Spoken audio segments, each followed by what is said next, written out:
Olá, queridos alunos, espero encontrá-los bem. Aqui quem fala é a professora Camila, trabalhamos juntos na disciplina de Neurologia, tivemos um primeiro encontro presencial e nós daremos continuidade ao nosso conteúdo programático através de videoaulas. Antes de iniciarmos efetivamente a nossa aula de hoje, eu gostaria de deixar uma breve reflexão para nós, que isso possa servir como um incentivo, que isso possa nos fortalecer nesses dias, né? A gente entende que nós vivemos um tempo de desafios e, de fato, são tempos difíceis.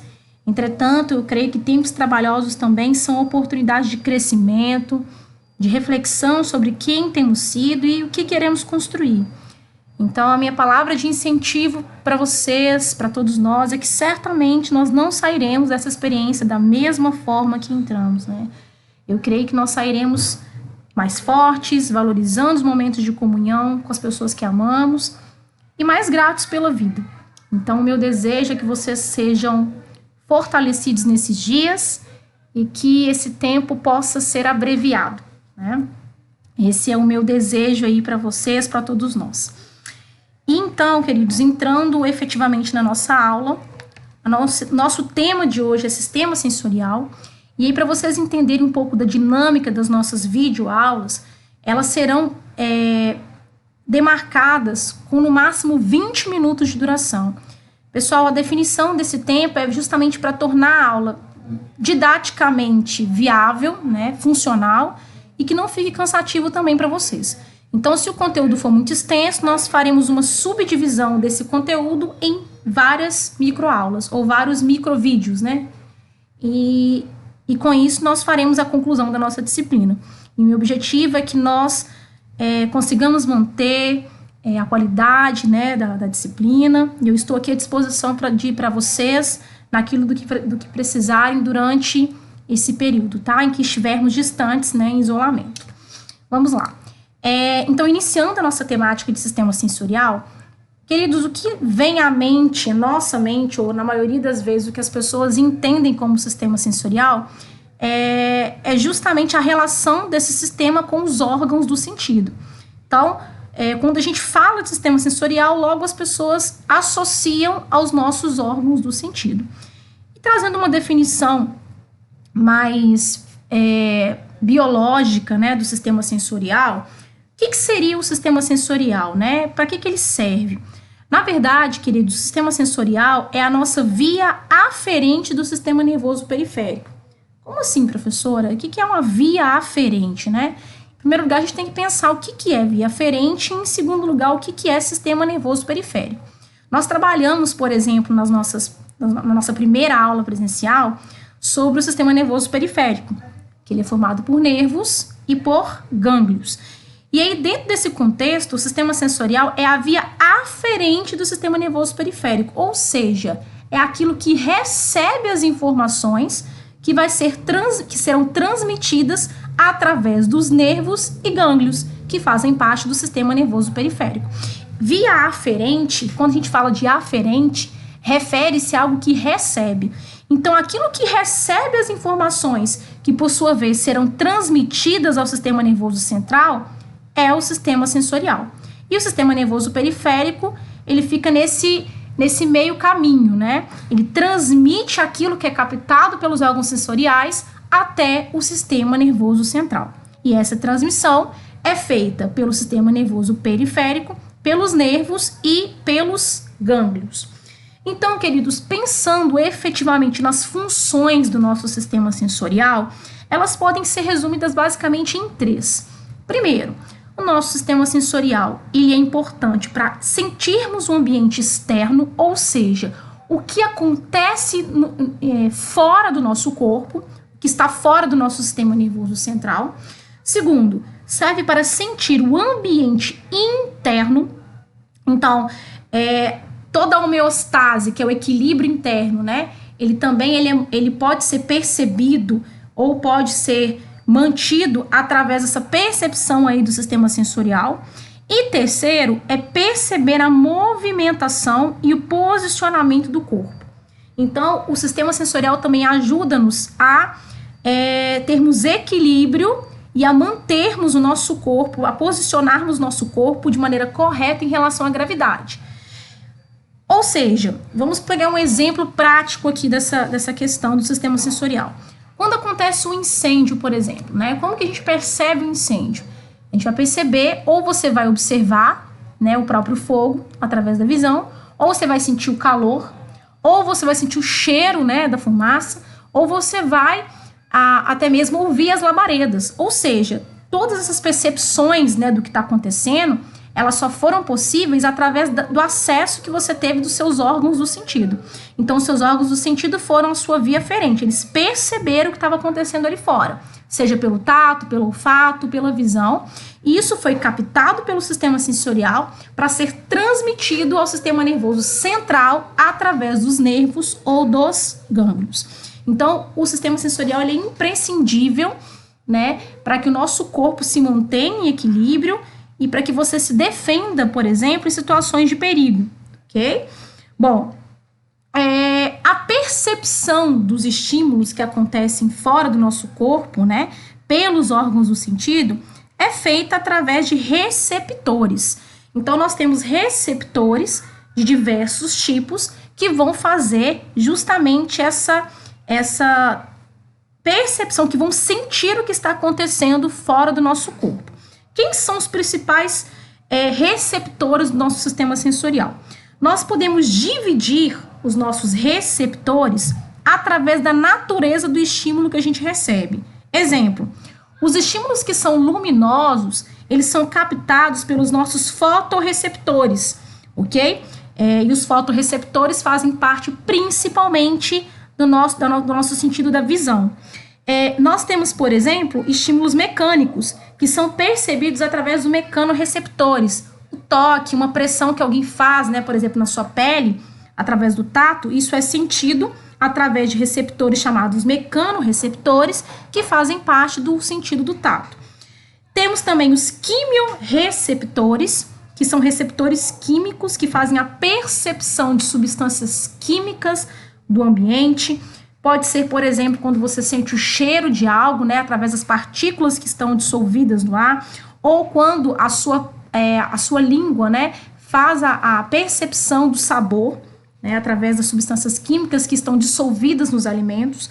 Nós temos também termorreceptores, que são receptores de calor, de alteração de temperatura, seja calor ou frio.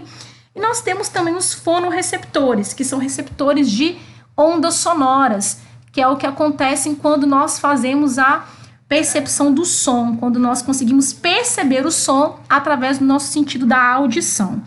Então, em resumo, queridos, nós temos vários receptores que fazem a captação dos estímulos do ambiente, e os tipos de receptores que nós temos, eles se dão pela natureza do estímulo que nós recebemos. Então, nós temos fotorreceptores, que captam os estímulos luminosos, mecanorreceptores, que captam os estímulos mecânicos, quimiorreceptores, que captam estímulos químicos, termorreceptores, que captam estímulos térmicos, de alterações na temperatura, de calor, e fonorreceptores, que captam estímulos sonoros, ok?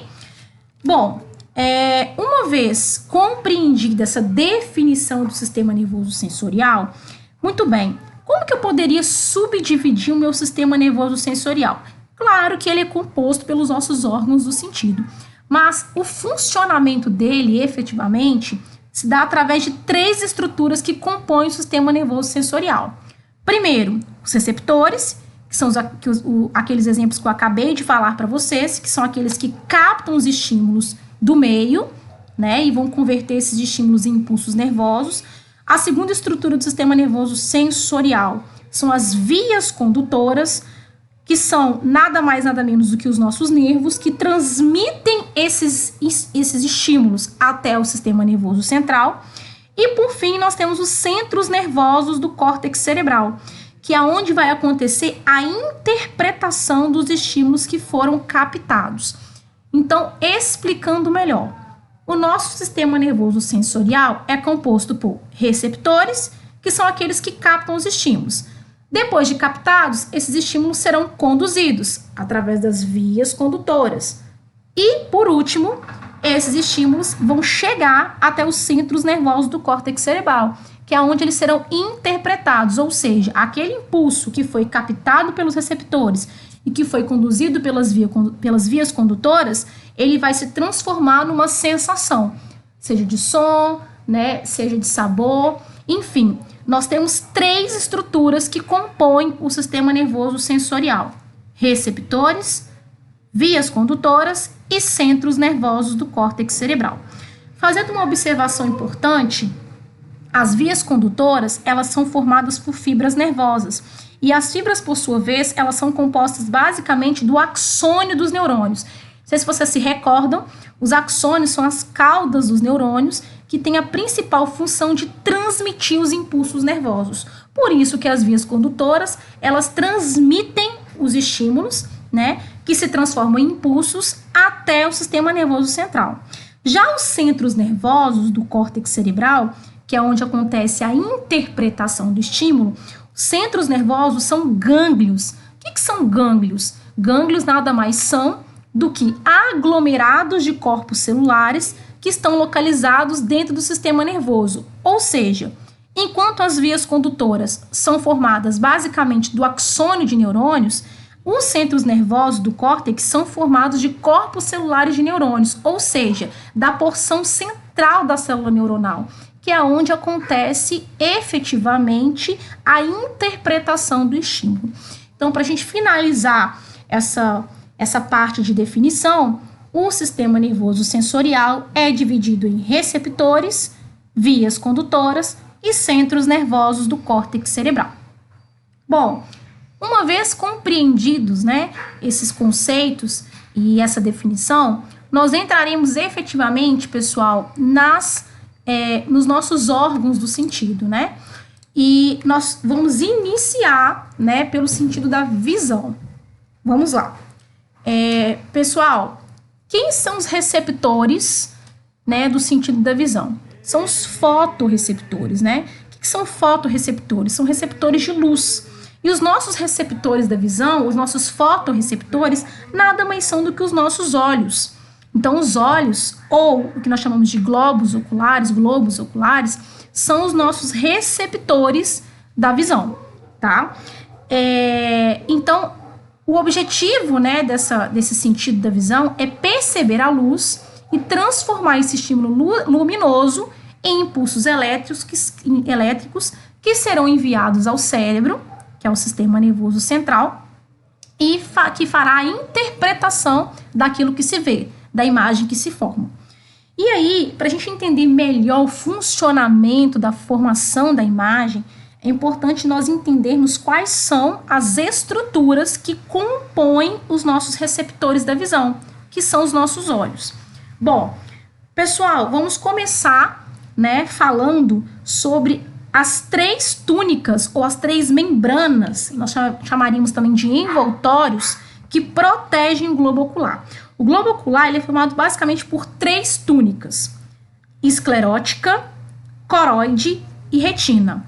A ordem dessas túnicas, ela se dá de fora para dentro. Então, a esclerótica ela é mais externa, a coroide é intermediária e a retina ela é interna. Então, se vocês observam bem, nós temos aqui nessa imagem, né, o globo ocular, e a esclerótica mais transparente é a parte mais externa do globo ocular. Em seguida, você terá a coroide e mais internamente a retina. Explicando melhor cada uma dessas 3 túnicas que compõem o globo ocular, vamos começar primeiro pela esclerótica. O que é a esclerótica? Queridos, a esclerótica nada mais é do que o nosso branco do olho. É a camada mais externa do globo ocular, que tem como principal função a proteção e a sustentação das outras camadas mais internas que compõem o nosso globo ocular. Então, a esclerótica, que é essa parte mais externa, ela fica mais fina e mais transparente na sua porção anterior. E essa porção anterior da esclerótica, ela é chamada de córnea. Então, o que é a córnea? A córnea nada mais é do que uma parte da esclerótica. Então, a esclerótica, na sua parte anterior, parte mais externa, na sua porção mais superficial, ela é mais clarinha, mais fina e mais transparente. E ela é chamada de... Muito bem.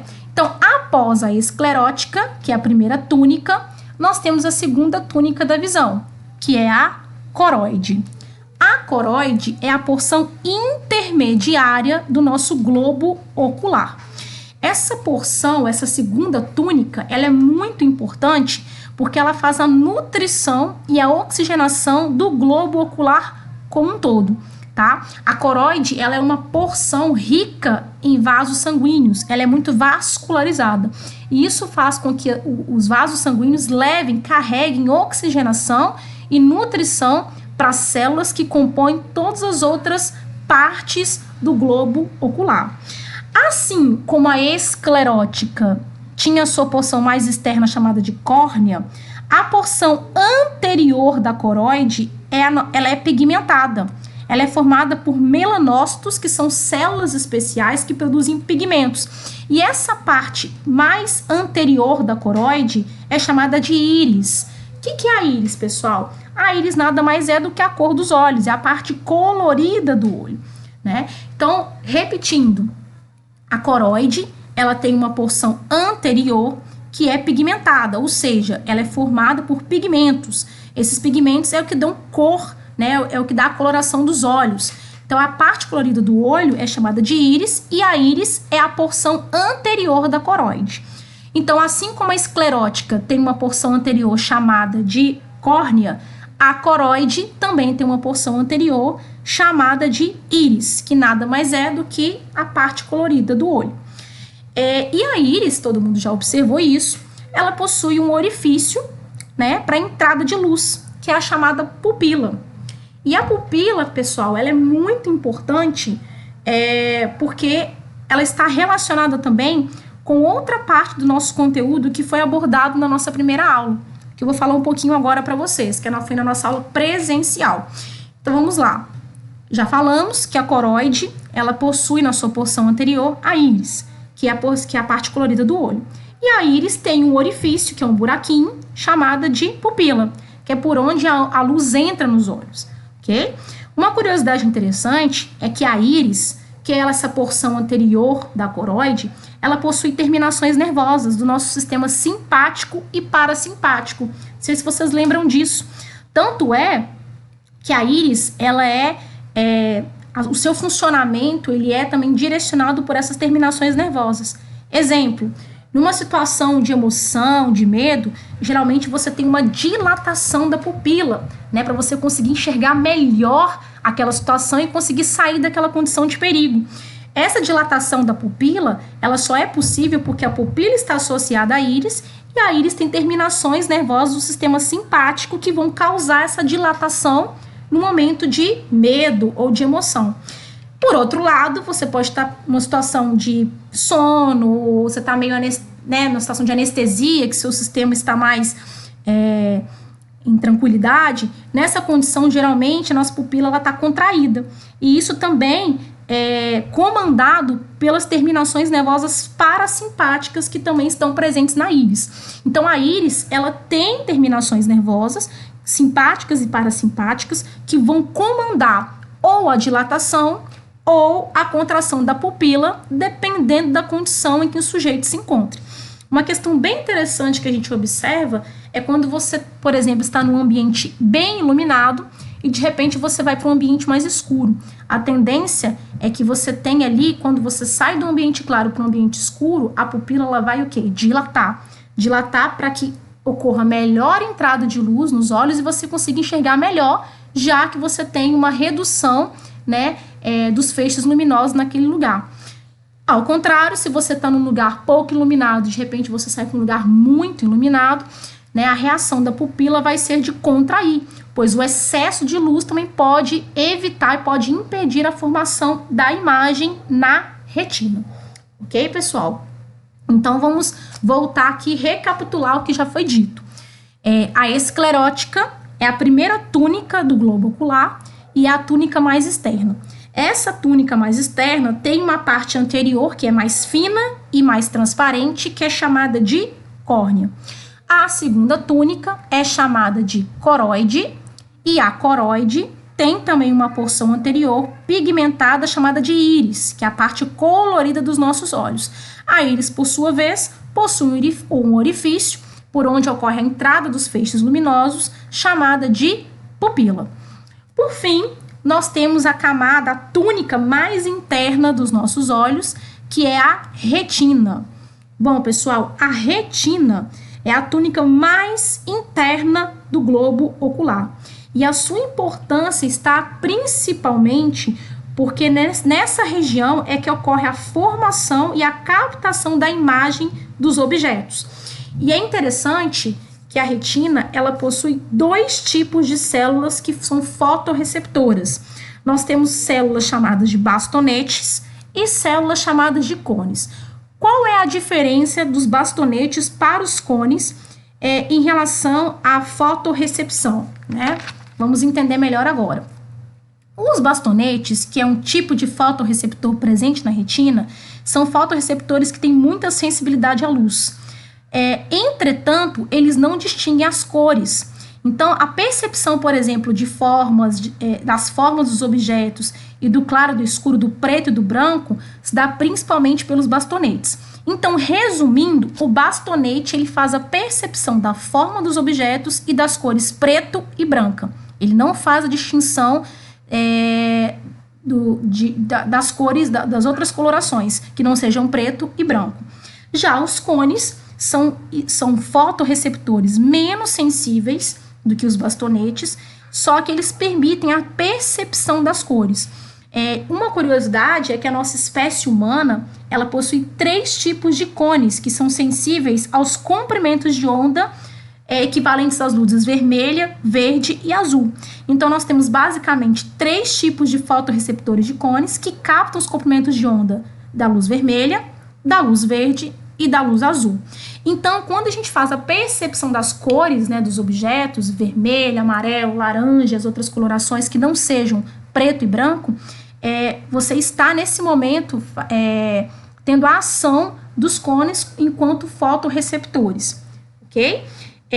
Uma coisa que o pessoal fala muito, você talvez já tenha ouvido falar, é que os cães, por exemplo, eles não conseguem fazer a distinção de todas as cores, justamente porque eles só possuem cones das cores azuis e vermelhos. Então, eles só têm cones que fazem a leitura do comprimento de onda azul ou vermelho. Eles não têm, por exemplo, os cones que fazem a leitura de onda, de comprimento de onda da luz verde. Por isso, os cães não têm conseguem fazer a percepção de todas as cores, ok? Então, queridos, em suma, o nosso globo ocular, ele é composto por 3 túnicas ou 3 camadas, né, 3 envoltórios, formados pela esclerótica, coroide e retina. A esclerótica tem a sua porção mais externa chamada de córnea, a coroide tem a porção mais anterior chamada de íris, e a retina é que possui, né, fotorreceptores, células fotorreceptoras, que fazem a distinção do preto e do branco, que são os bastonetes, e das demais cores, que são os cones. Muito bem, queridos, então nós abordamos a esclerótica, abordamos a coroide e abordamos a retina. Muito bem. Dentro desse contexto, falamos da córnea, que é a porção mais externa da esclerótica, e falamos da íris, que é a porção anterior da coroide. A pupila é justamente o orifício, né, que está localizado aqui dentro da íris, por onde ocorre a entrada de luz. A retina é a porção mais interna das 3 túnicas e ela é responsável pela formação da imagem, né, e essa formação da imagem se dá através de fotorreceptores dos tipos bastonetes e cones. Muito bem. Outra questão importante, pessoal, do nosso globo ocular é uma estrutura chamada de cristalino, tá? O que seria o cristalino? Está representado aqui na imagem para vocês. O cristalino, ele é uma porção importante, né? É uma espécie de lente do nosso olho.